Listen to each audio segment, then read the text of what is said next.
Let's go. Hello, we are Geeks Assembled, and I'm Lee, and there's Susan. Hello, Susan. Hello. Hello. This week we are discussing a 1955 movie directed by the actor Charles Lawton.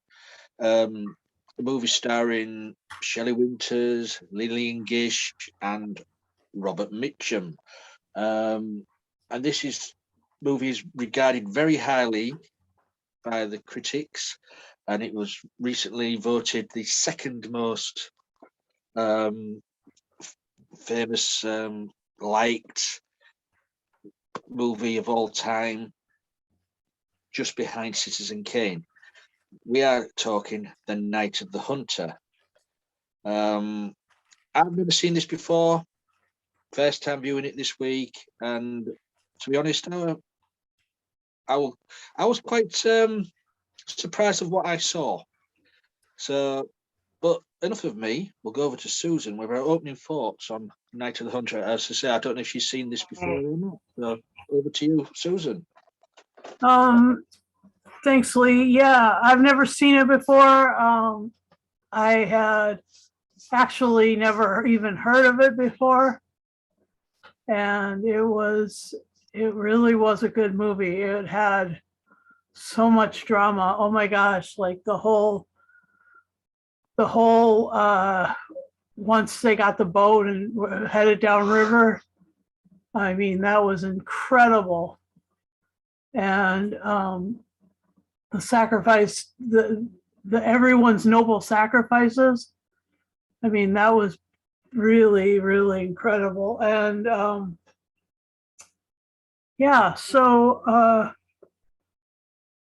I'm surprised. I was really surprised at it. I had never I mean, I'm not really a Robert Mitchum sort of aficionado. I don't really have a lot of information, a lot of facts or trivia or anything about him. He was in this, he was so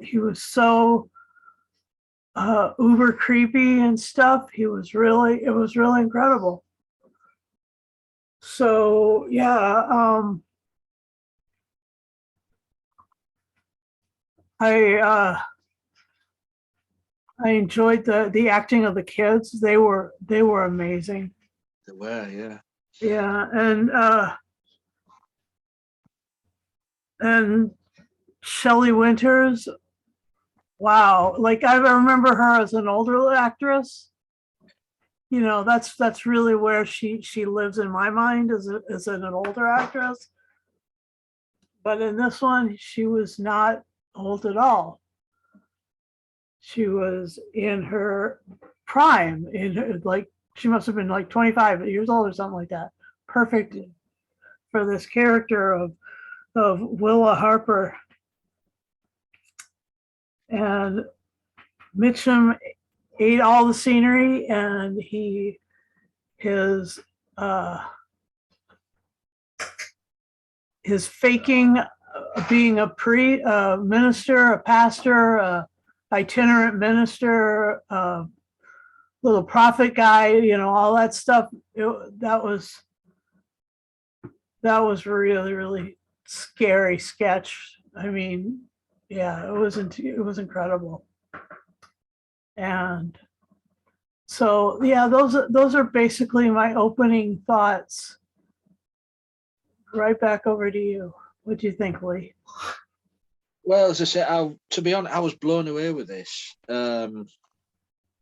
Not knowing what I was going into. I totally agree with you. The children in this, they're superb acting. I think was it Pearl, the young little girl? She must have only been about 5 in this, but wow, she knew how to carry a scene. And, you know, every time the kids were on screen, they just grabbed your attention. Yeah, I'm not a big aficionado of Robert Mitchum either. I mean, I know his movies, some of his movies and stuff like that. And this, as you say, he chewed the scenery. He was charming. He was nice. He was conniving. He was very nasty. Yeah. He was. It turns out he was a serial killer because he'd Yes. done this so many times before. He'd conned the wives, the widows of many counties before he got to this town.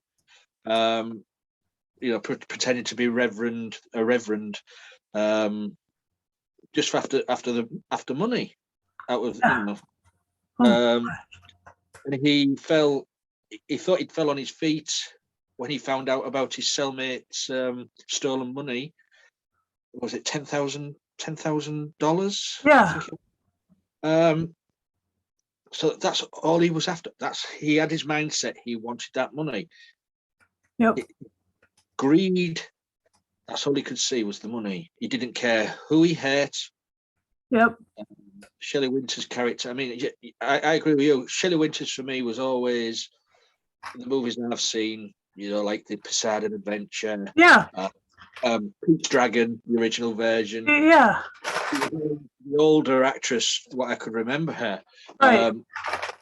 Even Alfie, she sort of looked older in that. I mean, Alfie was most probably about 10 years after this movie, but she looked a little bit older.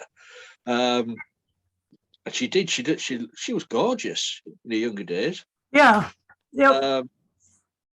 And it's a pit. And as I said, can't really. I was going to say spoilers, but as I say, it's from a 1955 movie. A long time ago. Spoilers a long time ago. But she wasn't in the movie long. I would say she was only in it for 40 minutes. Yeah. Before Harry Powell done her in, shall we say, so to speak.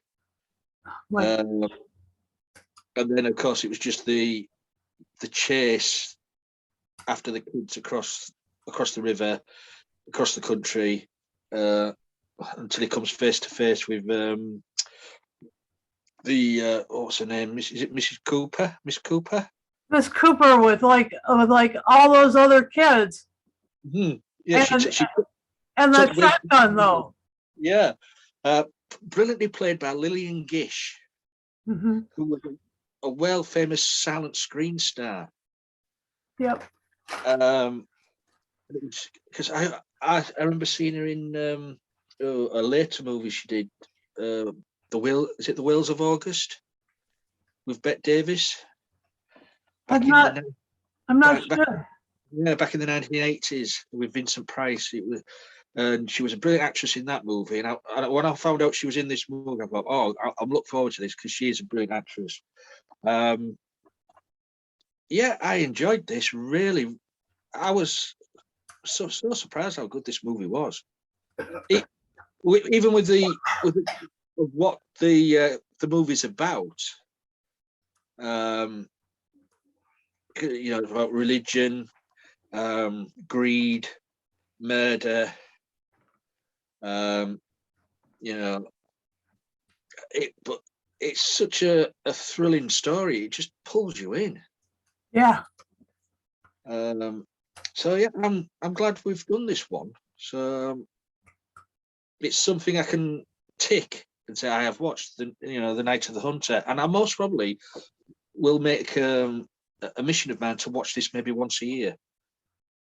It's incredible. Yeah, it really was great, and the fact that it ended sort of at the end of the movie at Christmas time. I didn't know that was going to happen. I didn't know. David and I. and like you were saying earlier, you thought it was a Western, and it turns out it was a story about life along a great mighty river. Could have been the Ohio River or the Mississippi River. Could have been any of those. I mean, I've always seen Photoshop stills of Robert Mitchum in his hat and all that. I thought, it's a Western. Yeah. not knowing he's played a reverend. Right? But hey, what a surprise! So let's go to your favorite moments, Susan, or things what you weren't so keen on, because there might be.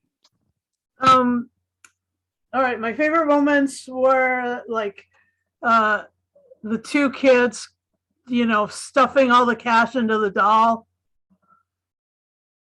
taking it like, and the other part of that little montage of scenes was the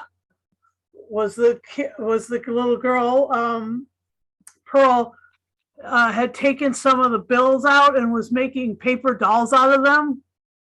Yeah. That was amazing. And she says to her brother, "I haven't told anyone, but I've done a bad thing."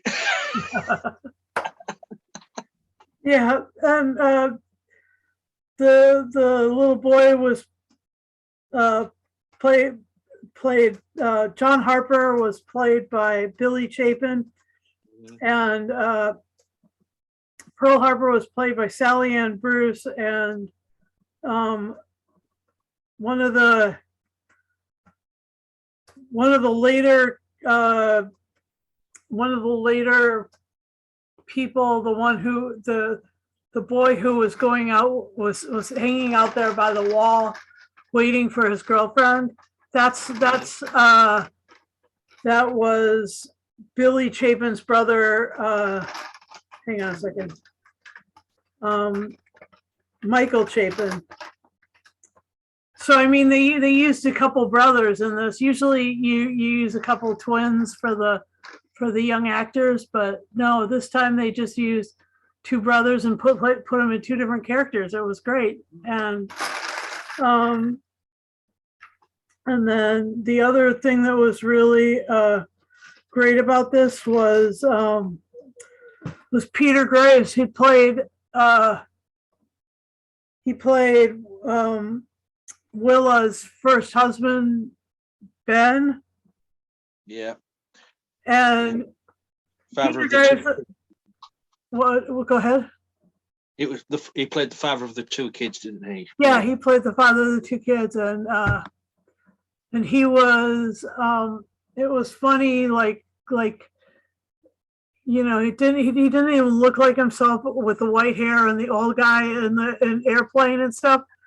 But exactly. Yeah, exactly. Another actor what we're used to seeing old. Yeah. And it was cool. And that scene where they and the other scene that I like is that scene in the jail where he's laying on his bed, and the minister, what's his name again?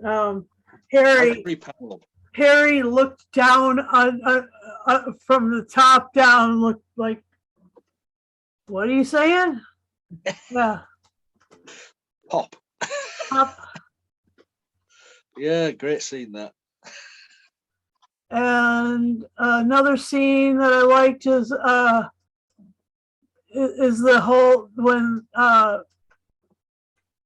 the Mrs. Powell was reading the story or telling the story of Moses, and those two kids had just been brought up out of the water, and that was really cool. It was a very cool, like, parallel and really well told tale. Yeah, I mean, I'm me, Susan. I'm not a religious person. No. To me, once this movie was going, you thought, oh, it's, a preacher and church. It was all about church going, and then Lillian Gish's character, Mrs. Cooper, was quoting Bibles and telling stories. And I thought, oh, am I going to like this? But it didn't really preach to me. It wasn't It wasn't too preachy. It wasn't aimed at the audience. It was aimed at the characters. Yes, exactly. That's what I mean. That's a different aim. in modern evangelical movies, it's all aimed at the audience, at the people sitting in the seats past the fourth wall. It's all past the fourth wall stuff. But in this case, it was really intimate. I think that when you make it about, you know, yourself, when you know, you're used to making it about yourself because you've seen all these modern evangelical movies or whatever, you're just not, you don't, it's not the same as if it's somebody in the confines of the scene who's actually, it's back and forth between them. And I really like the fact that it was back and forth between them because one, what the Powell was a really, really godly, beautiful person, and Harry was the most sinister, and you know, his song, the song that he sang, I can't remember what it is now. I was just going to mention that what took me by surprise in this movie was I think there was about 2 or 3 songs in this movie. What came out of nowhere, Harry's song was he's always singing it. Yeah. I don't know what it's called now, but it's so haunting, and it when he starts singing it, you know, oh hey up, here's trouble. Yeah. And then you get another charming song what Little Pell sings while she's on the boat. Yeah. I mean, that's so charming, that song. And then you get Miss Cooper singing when Harry's singing outside in the garden. Yeah. She joins in singing her song, and it sort of emerges into his song. I think, wow, this is amazing film. Yeah, it really was. It was. And I'm so surprised because, say, directed by Charles Lawton, who, if you're a film or movie buff, we know him as playing Captain Bligh in Mutiny on the Bounty. Yeah. The Hunchback of Notre Dame, and you know, stuff like that. But I don't know if this was his directorial debut. I don't know, but I haven't really looked at it. But it's an amazing thing for someone to create. Agreed. And go back to you, Susan. Anyway, sorry. No. Like that. Like those things are really amazing. Yeah, I mean, I've just looked here. I mean, apparently it's the novel was it based on a true story as well of Harry Powers, who I'm just saying who was hanged in 1932 for the murder of 2 widows and 3 children in West Virginia. Wow. So this is really a southern tale. Yeah. Oh my gosh. But I mean, yeah, I say it's such a powerful performance by Robert Mitchum.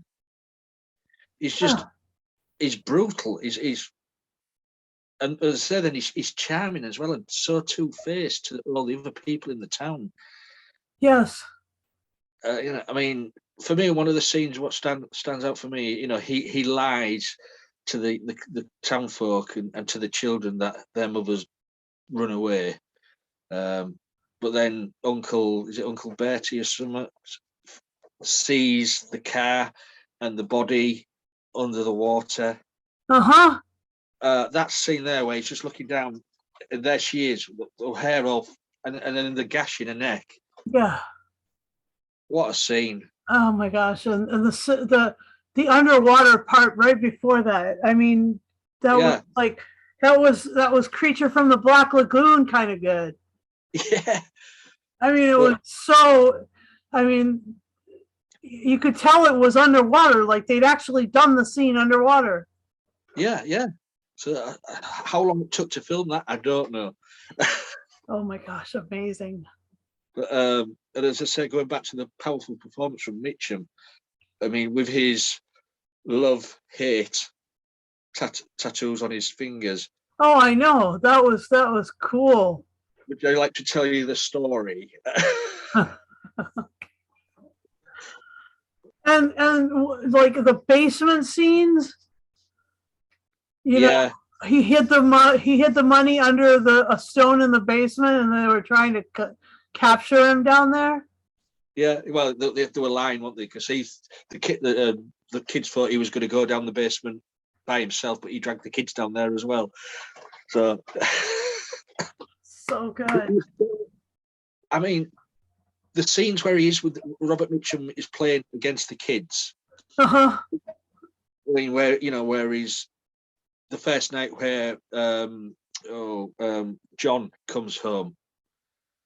Is anybody there? And Powell comes out the room, and he's just sat there talking to him and saying, "Oh, me and your mum's going to get married," and you're not my dad.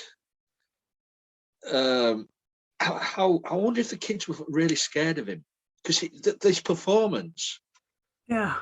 especially as well when he sits Pearl on his knee Yep. in front of John, and you're going to tell me where the money is, and oh, Gosh, I know that was incredible. yeah, that's the scene there just behind you on your green screen with Right. where she sat on his knee looking up at him with the doll in her hand. Yeah, that's such. Oh, your camera's gone off. Yep, I know. I'm turning it back on. There we go. But yes, so all I can describe of this movie is powerful, Yeah. and I don't know if this back then in 1955 would people have took offence to this sort of movie? I bet they did a little. Yeah. Because I know America are more religious than say other countries. I don't think they would have took lightly to a religion being bashed like it is in this movie. But it isn't religion. It's the two different kinds. Yeah. There is a one of the scriptures. It says that a true religion is taking care of the widows and the orphans, and I think that's in First Timothy or Second Timothy. Anyway, it's just or James. James. It could be in James. Anyway, I just think that there is Harry was one kind of thing, and Mrs. Cooper. Mrs. Cooper was the other kind. Yeah. And then two powerful characters. Yeah, and then there was like the commercial aspect of it was the Spoon family who had the couple had the sweet store. The nosy neighbor who wouldn't leave the kids, but she was really taken in by Harry Powell. She believed every word he said, but her husband had his doubts. Yes, he had his doubts, but he has to agree with what he's waiting.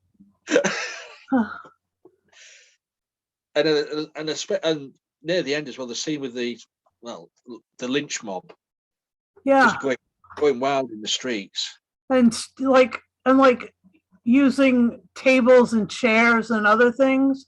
Yeah, I thought that was hilarious because like mostly people in America would have been armed.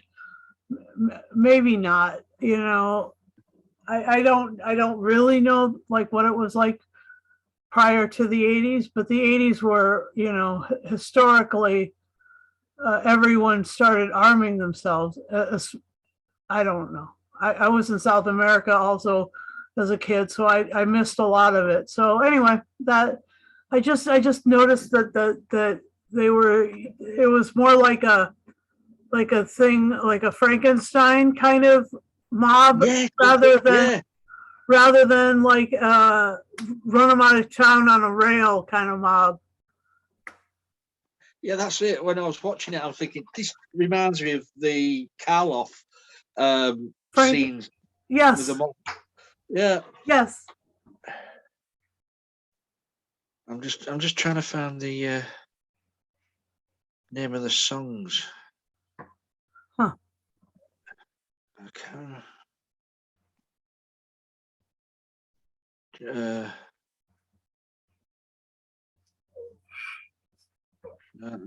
I can't find the names of the songs on it.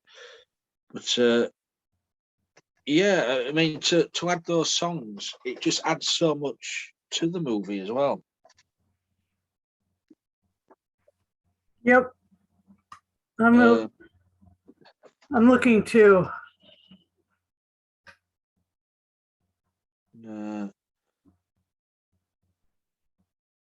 It looks like Charles Lawton described it as a sort of a horrible or horrific Mother Goose tale. I didn't know that. And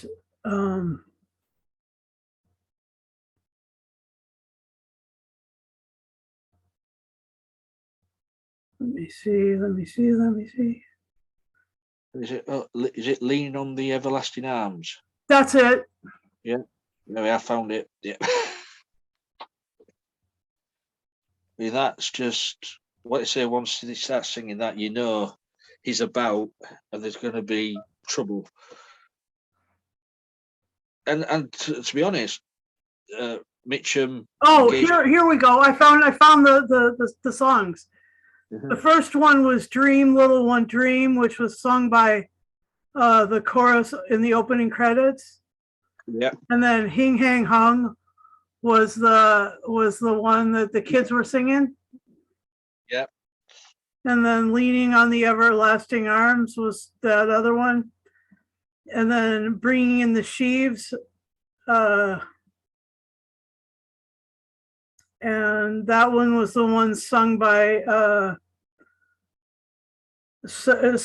all at the picnic, and then played at the banjo was Cressip's Landing Party. And then "Once Upon a Time There Was a Pretty Fly," and sung by it was sung by Pearl. And then the lullaby was sung by Kitty White, and that was the one that was intermixed with "In the Everlasting Arms." It was so good. The music, it was all sung by members of the cast, and it was so great. It just added so much more to the story, to the movie. It was that extra little bit, like the bit where in "Oh Brother, Where Art Thou?" Like that it was very similar to that anyway. Yeah, I can't say anything bad about this movie, to be honest. No. nor actually could I. I mean, this is what I like about when we do casts. We watched a movie that we've never seen before, and so never heard of before, and Brilliant piece of movie. We're blown away. Yeah. Well, we've got good taste, haven't we? We do. Oh dear me. Anything else you want to say about the movie before we go to final say and score? Let's see. No, I think we covered all of the parts that were super impressions in us. So yeah, I think we can go on to final say and score. So let's see. I was really surprised. It was really a sweet movie, and terrible at the same time. It was the bittersweetness of all the treatment, and then the fact that that they really caught on to you know, what's his name? Well, uh, um, yeah, yeah, it just that terrible, horrible thing that he was done, that they caught him, and he went up for it, and so I will give this a 10 paper doll, you know currency notes out of 10. It was so good. It was really, really super powerful, and I won't soon, I won't soon forget it, and it will, and I'll probably watch this again, just like Lee said. Yeah. But go ahead. Back. Yeah, I totally agree with what you've just said there. It's such a powerful movie, a sweet movie as well. It can only get 10 love and hate out of 10. That's awesome, Lee. I should have written them on my knuckles before I started. That's all right. You don't usually come to these casts in cosplay, so we wouldn't expect you to do that. Oh no, well, Ted Lasso. No, 10 out of 10. It's in a movie with a bit of impact, and for a 1955 movie, it stands the test of time. Yep. It really does. I'd fully recommend everybody who watches this little review to go out there and give this movie a watch. Yeah. Because it's we reviewed the number one of that list that you're talking about cinema greats, and this is number 2 in that list. And to be honest, I'm so surprised I never saw this at all.